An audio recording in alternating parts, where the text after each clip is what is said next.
afternoon, everyone. Welcome to yet another episode of Lockdown Lessons with the Leaders. 2020-21 brought with it a lot of surprises. Everything we had planned for suddenly had to be altered. Whatever we were looking forward to changed. The way people worked, our industries, everything around us, including our lifestyle, had to go through an alteration. I can't really say it was all bad because there were some new things that we learned from it. We all evolved, we adapted, we all learned how to implement new ways into our work, into our lifestyle. So I really can't say this was a really bad experience as such. Although with this series, we're trying to understand what the leaders of their industry did, how the leaders explored this as an opportunity, how did they take advantage of the situation, or what they did differently to make the situation good for themselves. How did they view 2020 and what are they predicting for 2021? In that spirit, today I have with me Shrenik Ghodawat of the Sanjay Godhawat Group. Shrenik is a dear friend, of course, is also the director of various companies of the Sanjay Godhawat Group. Shrenik forayed into the family business at the age of 19. Shrenik is the managing director of the Godhawat Consumer Private Limited, which is the fastest growing FMCG enterprise in India with 1,000 crore revenue. It has diversified product portfolio consisting of atta, carbonated drinks, fruit drinks, edible oil, jaggery powder, packaged drinking water, dairy products, energy drink, personal care, home care products, rice, salt, snack, sugar, etc., etc. Oh my God, this list is really long. GPCL is now ready to revolutionize the retail world with its latest offering, Star Local Mart, currently in 16 locations, and is planning to hit 150 locations at the end of 2022. GPCL is part of the Sanjay Godhawat Group, which enjoys a strong footing in aviation, consumer products, education, energy, mining, realty, retail, textiles as some of its key businesses. SGG employs over 10,000 people globally. Shrenik is also a director at Renom Energy Services Private Limited. Renom has become India's largest independent service provider with more than 1,200 megawatts of assets under management. Shrenik has many accolades to his credit and recently was felicitated with the award 40 Most Influential Under 40 in Asia by Asia One. Wow, Shrenik, that resume is seriously impressive. So you are definitely the person who can give us a lot of insight into what happened and what will happen. Welcome to this conversation. Thank you for taking out this time to spend with us this afternoon. Thank you, Ruchira. Glad to be here. Lovely. So jumping directly into the conversation, how has COVID affected your industry and your business?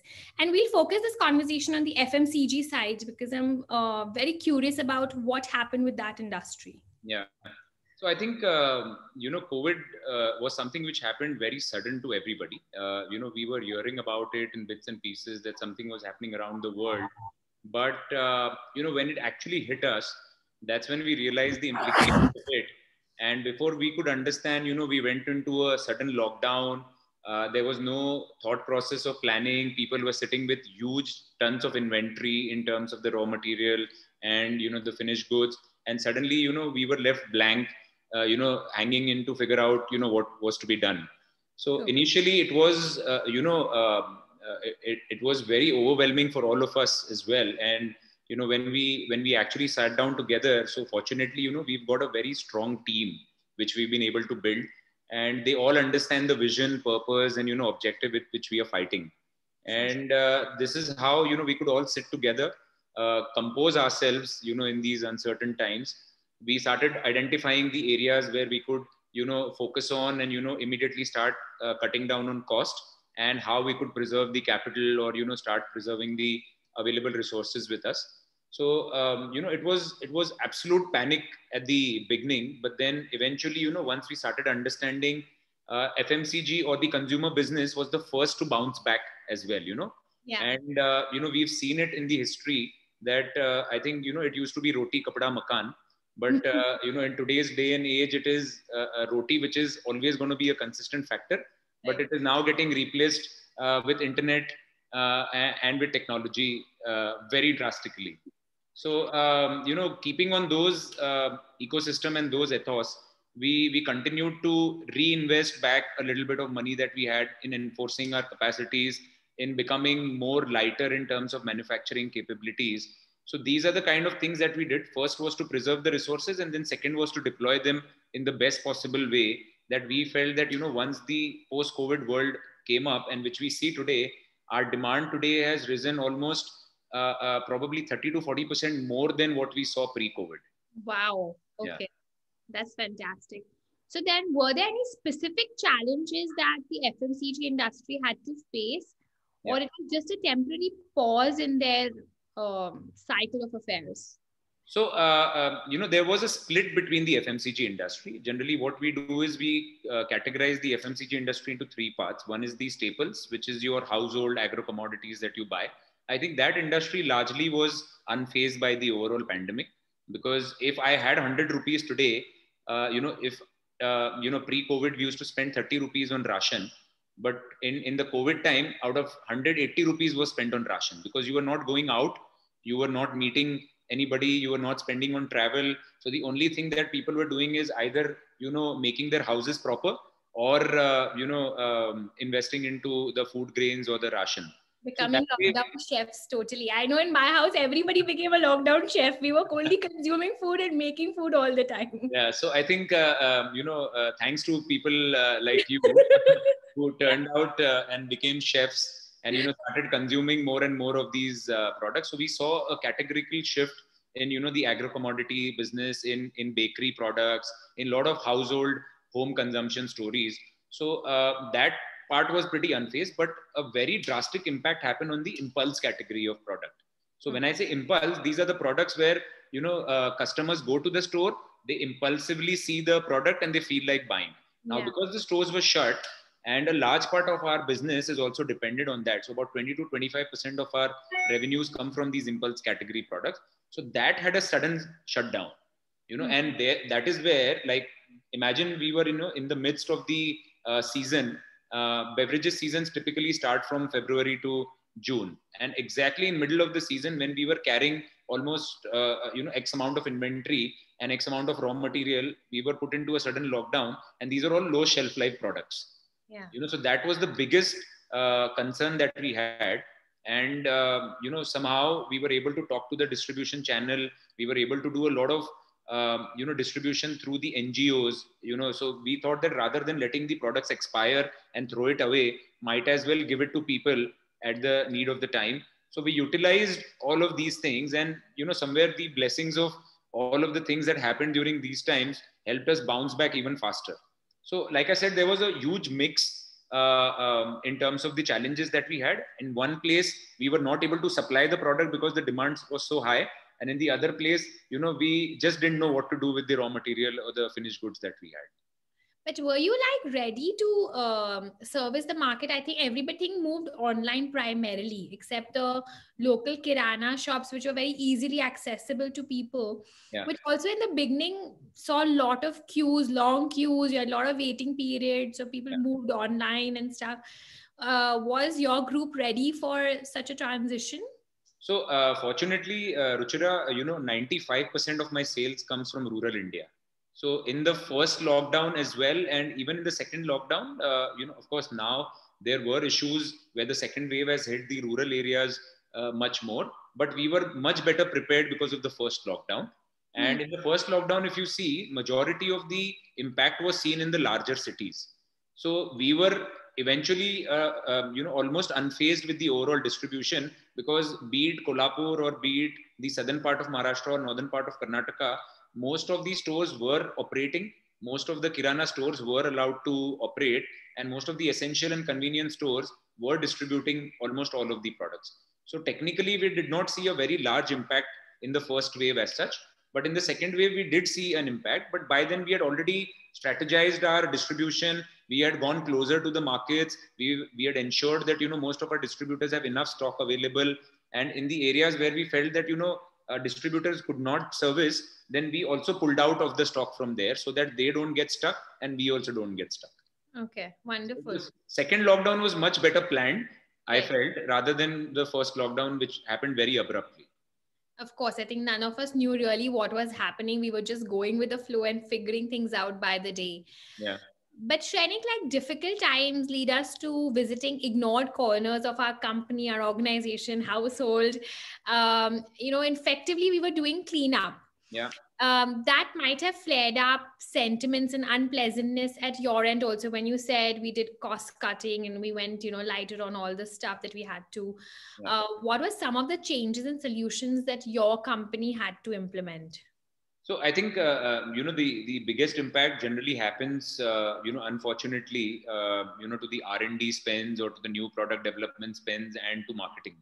And I've chatted with Rishi in past and Karan in past, and I've told them that the industry during pandemic, the most vulnerable industry is advertisement industry. People immediately look at cutting out the ad spends, but we also evaluated our cash flow management. I think that is something we wanted to ensure that we have a tighter cash flow management process, because generally when things are going good, the money is coming in, and then you start investing into areas which you feel maybe 5 years down the line will do well, 10 years down the line will do well. So those are the expenditures which were cut down quite substantially by us. We held back that capital for utilizing it for the worst that was happening inside. I think another thing what we did was we worked along with a lot of vendors. So these vendors who have been supplying to us for almost 20-25 years, they also understood the pain that we were going through, and we also wanted to understand the pain that they would go through. Hmm. So the cash flow that got blocked inside the raw material or finished goods, that is something where we worked very closely with all the parties. We ensured that all the small suppliers didn't get impacted. Those were the first to be paid off, because if I'm supplying 1 lakh rupee worth good to you, I'm obviously not having that kind of a balance sheet to be able to sustain a non-payment.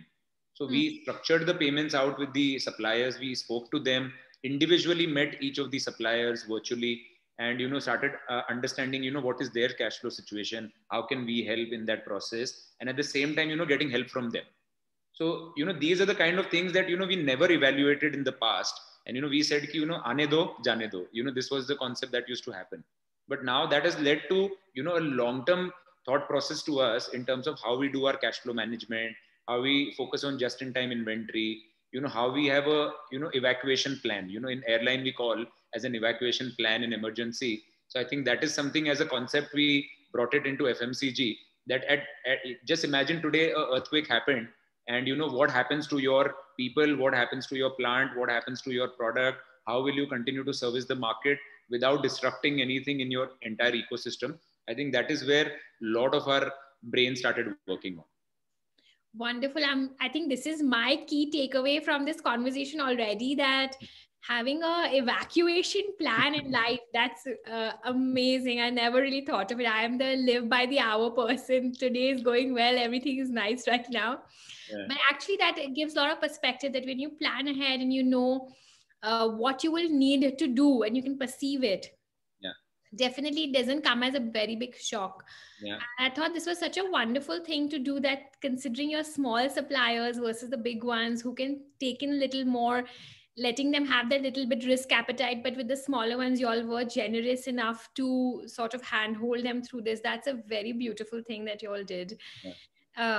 Were there any like really tough decisions that you had to take, that you feel today that it was a very tough call for you to make in during those times? So I think lots of them. When I said, talking to the suppliers, talking to your customers, and some unhappiness, in the overall process. Obviously, everybody does not understand, where you are coming from. Right. But we tried our best to talk to each of them. A lot of the customers who had put in the money wanted their money back, because suddenly they were unsure whether they would be able to sell the products or no. So that whole process, and in that process, maybe a few of them didn't understand what we were trying to do, and wanted to disconnect on that front. So I think maybe we could have been a little more understanding towards these guys, and rather than taking harsher decisions of cutting some suppliers out or cutting some customers out.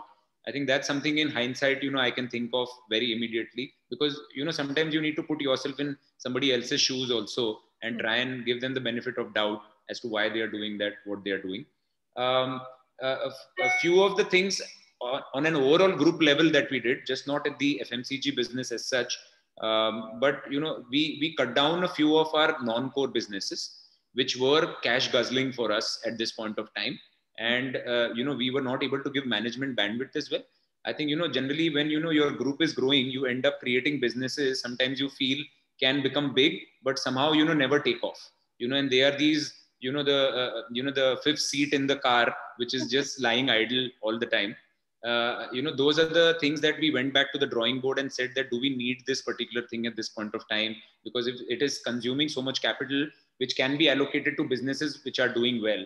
So I think those are the kind of strategies that we took. In that process, we had to let few people go. And, that even today pains me, because, that is something, it was when all the people that I spoke to, and, like how we are discussing today, I discussed it with all the large industry leaders as to what they are doing and how they are managing it. And most of them told me that it is always good to save 500 in a sinking ship rather than thinking of, letting everybody die eventually. So I think that is the philosophy we took from this. Uh, Reinvested our money into the businesses we felt could take care of the rest of the businesses, and at the same time discontinued one or two non-core businesses, which led to a little bit of loss of jobs. But we've tried to accommodate majority of them back in some or the other way into our existing businesses to whatever maximum level that we could. Right. I think this was the toughest call that most Yeah. organizations had to take, to let go some of the people in the Yeah. organization. I know, even though we took pride in having saved the ship, there was still that lot of Yes. pain of having letting some people go, and especially in a time like this where you feel, if I could, I would. Yeah. I think this was, Ruchira, this was like a war, so, you had to, build a very strong wall and save as many soldiers and as many, people in your army as you could. And you knew there was going to be a collateral damage, when you're trying to save a lot of the larger community. But I also feel that, we are very resilient, and we will build the existing businesses large enough so that we can regenerate that lost employment very quickly. Because at the end of the day, we are doing this from a larger purpose. Yeah, Wealth creation is one part of it, but wealth is of no good if all the people around you can't enjoy it. true. Yeah. That's a beautiful thought, actually, to take home, that wealth is of no good if people in your life cannot enjoy it, and if you can't service more people. And I'm sure you as a group will definitely do that. There is so much y'all are already doing to, for the society, for everybody around you. I'm sure you'll jump right back in and bring that employment back on board. But are there still any other decisions that you do regret taking? I'm sure there were decisions that went wrong or didn't really work out as well. So I think, in the hindsight, if I have to think of it, pre-pandemic, there were a lot of decisions which I regret. I think we should have been a little more disciplined in our cash flow management, and, not splurge while you have it, sort of a thought process.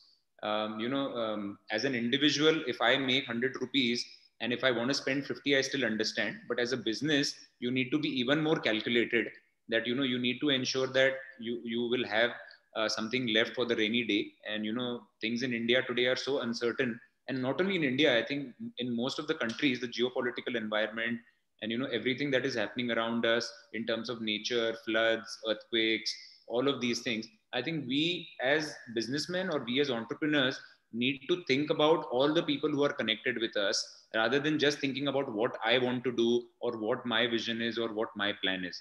If I have 1,000 people, it is my responsibility today that even if my factory shuts down tomorrow, I need to be able to take care of their severance package, their exit, because they are the most vulnerable class of people in the entire ecosystem, and they are the first one to get hit.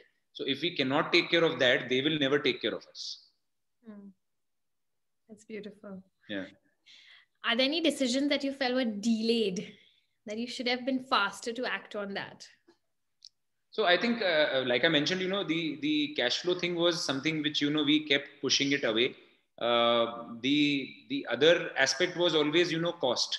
When you're a growing organization, you always try to sweep, the cost part under the carpet, because you like, it's the most boring thing in the world to do, right? Like, sit with your finance and accounts team and start evaluating the below the line items one by one. And then he will say, ki, sir, aap advertisement itna kar rahe ho versus sales. Aap logistics mein itna cost spend kar rahe ho versus sales. And I'm like, I actually want to grow the business, it's your job to figure out how to cut the cost. It's my job to, grow the business. But then, as a leader or as an entrepreneur, we need to understand that ensuring optimal utilization of your cash flow and cutting down the cost whenever it is possible, there is no right or wrong time to cut cost. If you feel you are splurging and, unconsciously, that, what you're doing is wrong, but you just tend to overlook these things as an entrepreneur, But sometimes, you need to listen to your other side of the conscious as well and do what is right for the business at the right time. So I think these are the decisions which me, my father, or all the people that in our organization feel that, we kept on pushing for the, for some other day. And probably that other day happened at the worst time that could have happened. True. Of course, I think for entrepreneurs and especially businessmen, it's always about the creative side, right? You're here to create.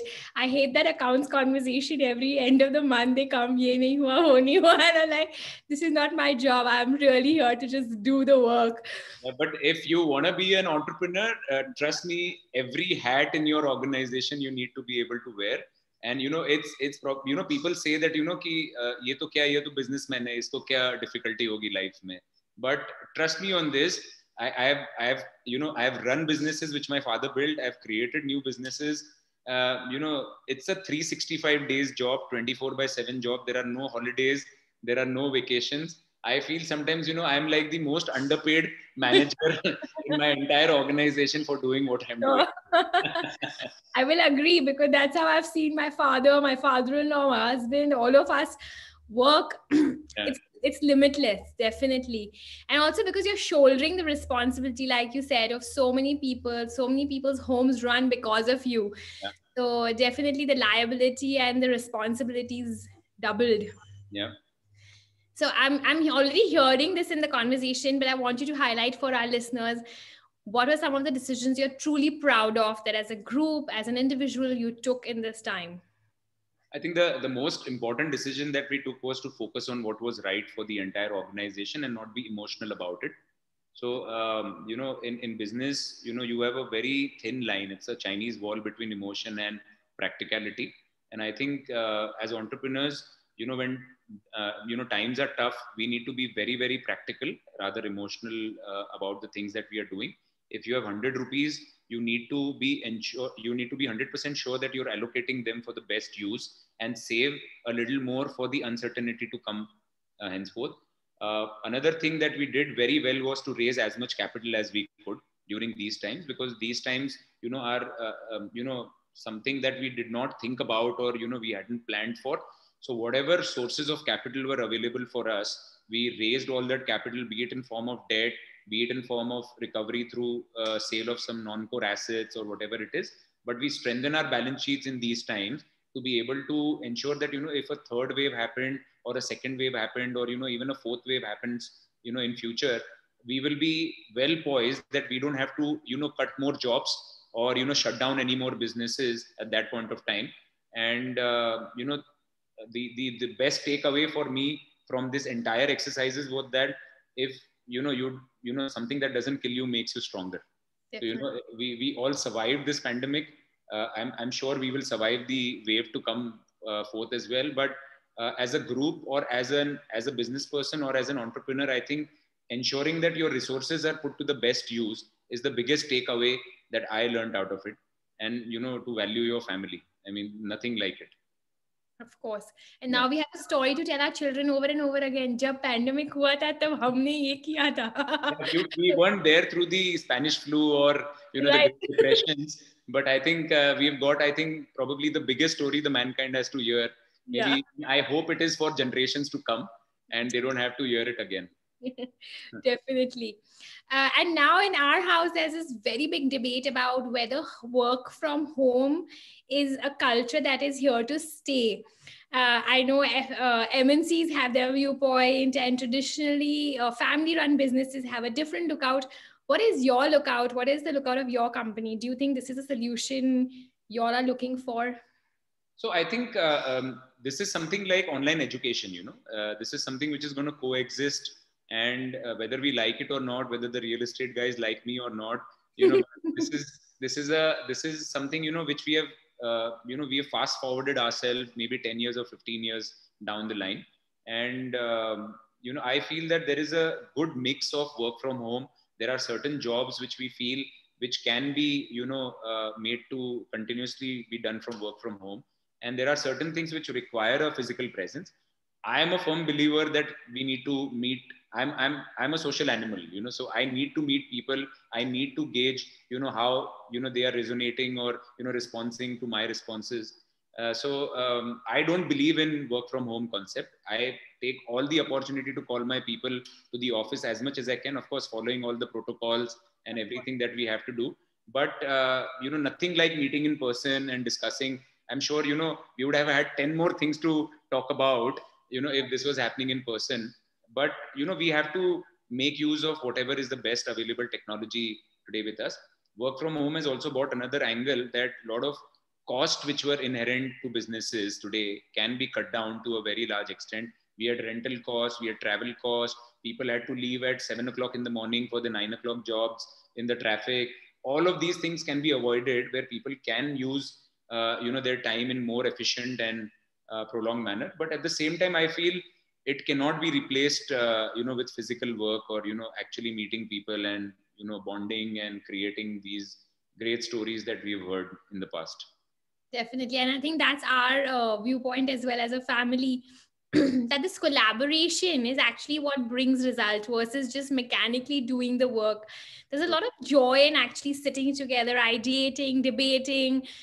Somehow that becomes very mechanical in the work from home. You have a goal, you finish it, and your job is done for the day.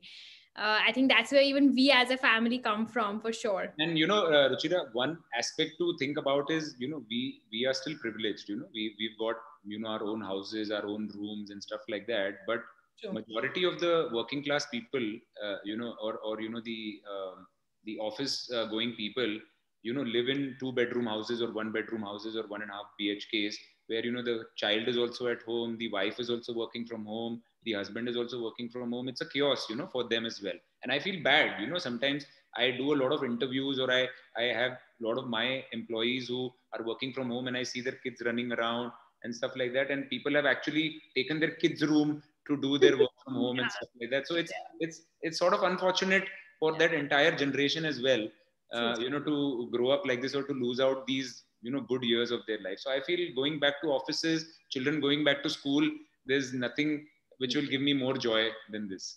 I know I'm waiting for my kids to go back to school so I can actually work. I literally have to send them out of my center that you sit outside while I'm doing this interview. Otherwise, in the middle, Mama, just one question. I've done so many retakes so many times because they come in the middle for some very silly thing. I'm like, you could have waited for 20 minutes.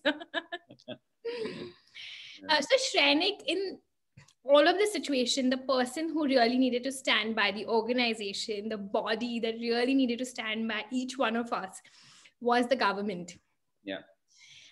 Were there policies that the government actually implemented that affected you positively or negatively? Did the government really do stuff that would help you as a business thrive, flourish, succeed, or survive in that situation? So I think there's no right or wrong answer. Like us as individuals, I think even government was, locked down or tied up, in this pandemic, which they had not planned for. I have tried to, become a little bigger person in this whole ecosystem, by giving them the benefit of doubt that, they are still figuring it out, what is to be done. But, the fact of the matter doesn't change, the disparity on the ground level, or, the issues at the ground are something which are still not being focused in depth, and I don't blame anybody as an individual. I think it's a collective system failure that has happened. But we actually somewhere in, in the whole lockdown phase, lost the basic essence or the ethos, for which India is standing today for. We are a soon to be superpower. We have got the largest youth population. We've got so much that is going, pro us, be it the anti-China sentiments, be the world looking at an alternative as an investment. We've got the resources, we've got people, we've got brains, everything is available with us. Then why are we still not a superpower? This is a question that always comes to my mind. Look at what China has been able to do in the last 25, 30 years. Why can't India do the same thing? And somewhere maybe we all are responsible for it, and I just don't blame the government for it. But I just felt that they could have done things in a much systematic way. They could have done the lockdown in a little more systematic way. We still ended up losing lives. We still ended up having so much worry and so much pain with the classes. I mean, families were away from each other for almost 3, 3, 4 months. It happened to me. My wife and kids got stuck in Dubai. My wife delivered a second daughter, and I just came back on the 17th and 21st. The lockdown happened, and after that for 95 days they were in Dubai, and I was in India, and I could not meet them. There was no way. So my newborn and all of that. So that time loss. So I'm feeling the pain. Just imagine a husband who was working outside somewhere and could not come back to his pregnant wife or to his ailing mother. So these are the things which I felt went a little wrong. In terms of the policy decisions, Ruchira, I think we all know what has happened, and it's a white elephant in the room. I personally feel that we have again not focused on the core principles. What is it that is driving the economy today? Is industrialization and is the youth employment. I think these two factors have been neglected completely, and we have started focusing on interest waivers and this waiver and that waiver. अब जब business ही नहीं बचेगा तो आप interest waiver देके क्या करेंगे? Correct. So the first and foremost thing was to protect the taxpayers of the country, and try to ensure that you go to any other large country, developing country, and these people worship taxpayer, because the whole country runs on it. Businessmen are actual heroes of that particular economy, and here unfortunately we are targeted the first if anything goes wrong. So if banks, we are not able to pay it in time, we are the first one to go back in jails. If something goes wrong with your business, you're the first one which ED will call, or a EOW will call, or whatever will call. So I think putting all of these challenges aside, I still feel, and I still believe I'm a very big patriot of India, and I feel that there is so much more to do as a country for us. And if we are able to put all of the resources together, if all of us are on one side of the table, I think we can surely do miracle. And maybe hoping, keeping my fingers crossed that the younger generation coming inside politics will continue to, make the political ecosystem stronger, and, continue to focus on what is, at the most which matters to us. While you were talking, I was totally thinking this in my head. Will Shrenik Ghodawat get into politics and save us all? No, I'm better off creating businesses. I'm sure there are a lot of able people, out there who, who know the industry or who know the political, mindset much better than I do. I think I'm more a people's man to create jobs. And this is what my father has taught me. He's always taught me that, if you've been gifted, an opportunity, try to utilize to ensure that you maximize the benefits to everybody around you. And in that process, even if it harms you a little bit, it's fine. So beautiful. Lovely. Yeah. What are the plans for 2021-22? Not, it doesn't look like the pandemic is going anywhere. They're talking about third wave, Delta, Zika variant, and fourth and fifth. What are you predicting for the industry, for your business? So, we are going to continuously going to have this problem till the time the entire population is not vaccinated. So we as a group or as a company also have, taken these up as a stride matter. We have ensured, like I said, our cash flows are pretty strengthened now. We have enough capital available with us, enough war chest available with us to fight another war. The most important thing, I think, what we have done as a company is, like I said, cut down all the loss making and, money guzzling businesses, and focus on to the core value businesses which are positively contributing to our cash flows, creating more employment, generating, more revenue for the society as a whole. So which is why, even today our retail venture like Local Mart, we are trying to create more entrepreneurs within smaller places which help us sell our products also, but at the same time they create new businesses among themselves, so that, we become more localized and they are able to create more businesses. So these kind of ideation, these kind of thought processes, started being implemented very quickly. And I think the one of the biggest takeaway for us in 2021 as a business is going to be that, we are going to open our doors to raise as much capital as possible. I think that is what, the pandemic has taught us.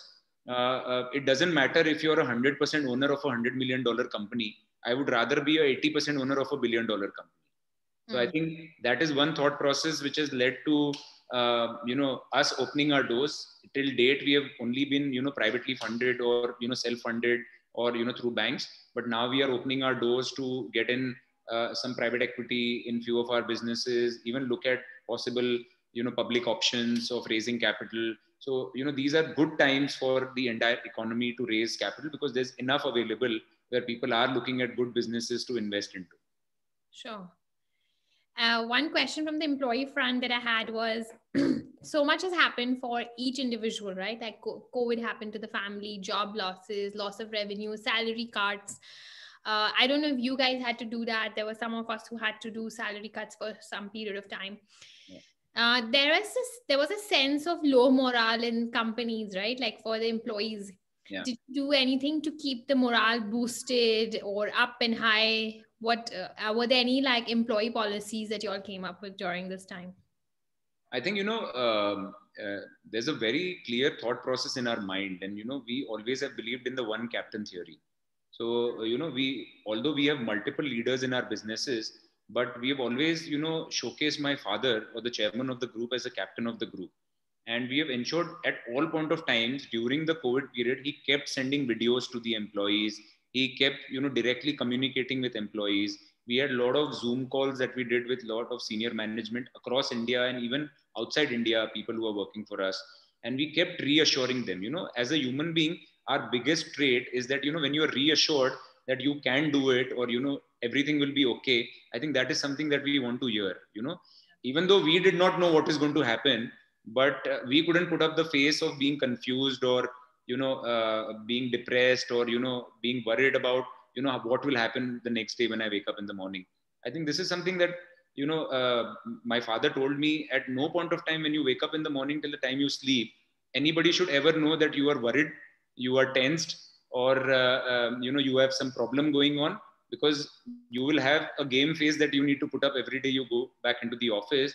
It's not for you, but it is for all the 10,000 people that are looking up to you and, are looking for inspiration from that. So I think reassurance was something that we did on almost on every occasion that we got. There were salary cuts in few of our businesses which were completely shut down. We had to preserve capital, and it was like saving, like I said, saving 500 versus saving letting all the 300 or 400 drown.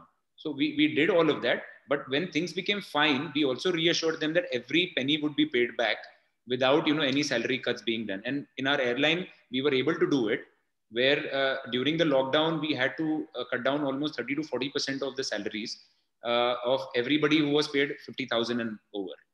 And once things became fine, we not only paid back the entire thing, but also gave some increments in this particular period of time when things started going back fine. So, we are very fortunate that our business model works so well that we are probably the only airline in the world today that in the last 6 months or so, we've been continuously hitting green. Wow. Wonderful. Yeah. I hope that continues for sure.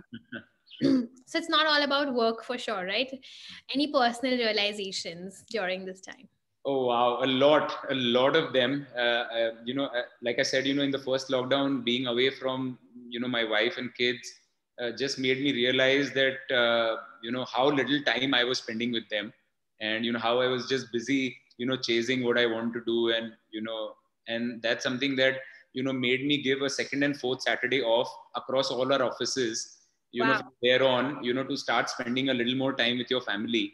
And you won't believe, me and my father or all the other, senior board member who have a little more traditional thought process, we thought that ki Saturday, Sunday off de denge to yane kaam mein problem aayega, issues honge.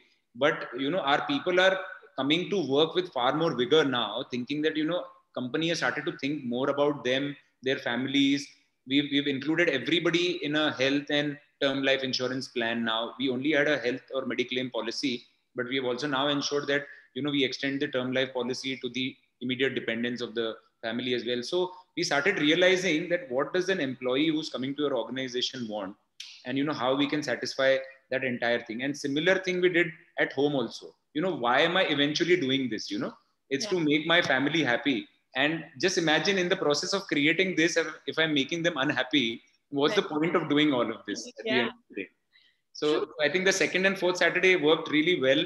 I'm getting to spend much more time with the kids now. Seeing them grow is, I think, parallel to none in this universe. You create 10 businesses, but when you see your girl, whom you go back to home, smile, and, just hug you and say, Papa, I love you, I think everything goes on the other side of the table.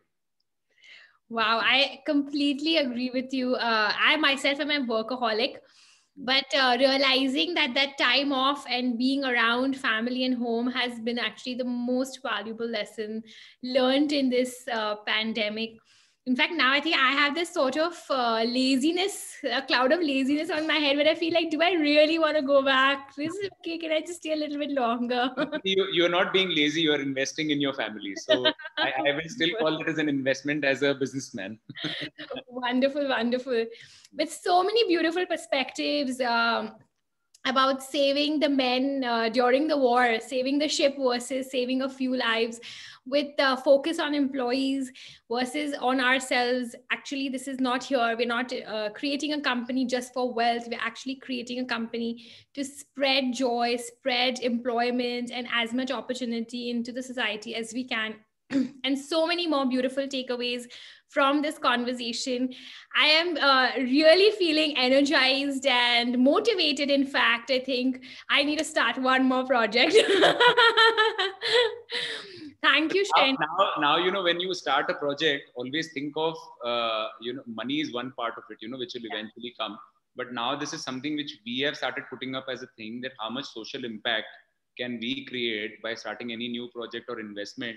And trust me on this, the last two projects which we have done because of that have yielded so much, happiness around the people that we have created the project, that we already feel that, we are the wealthiest people on this planet Earth. Beautiful. Yeah. I think one last key message, to anybody who would hear this is, as an entrepreneur, your job is to continue to be resilient. Don't bog down with any of these hindrances that will come forth. There will be multiple of them. You will have failures, you will have government policies that will change overnight, you will have banks who were at one point of time your best friends, suddenly tell you that okay, we don't feel comfortable anymore. And during all of these times, just remember one thing, that why are you doing this? And if you have a good answer to do this, continue to take all the punches that you can, but don't bow down, is all I will say. Surely. Yeah. Thank you, Shrenik, for this beautiful conversation and for sharing so openly. In fact, this mantra is what I'm taking home. Revisit your goal. Keep checking back and seeing why you got into this in the first place. If you're an entrepreneur, you'll find it in you. The fire is burning and you will definitely make it through whatever the situation is. Thank you so much for being here this afternoon with us and having this conversation. Thank you so much for having me, Ruchira. Wonderful. Thank you. And for everybody who is watching, for more conversations with our leaders, follow me on my YouTube channel, Ruchira Darda, and follow us on Instagram. And we will hear more from several other leaders, what they are doing to make their industry flourish, succeed, and actually even survive this lockdown experience. Thank you for being here. Bye. Thanks, Shrenik. Bye.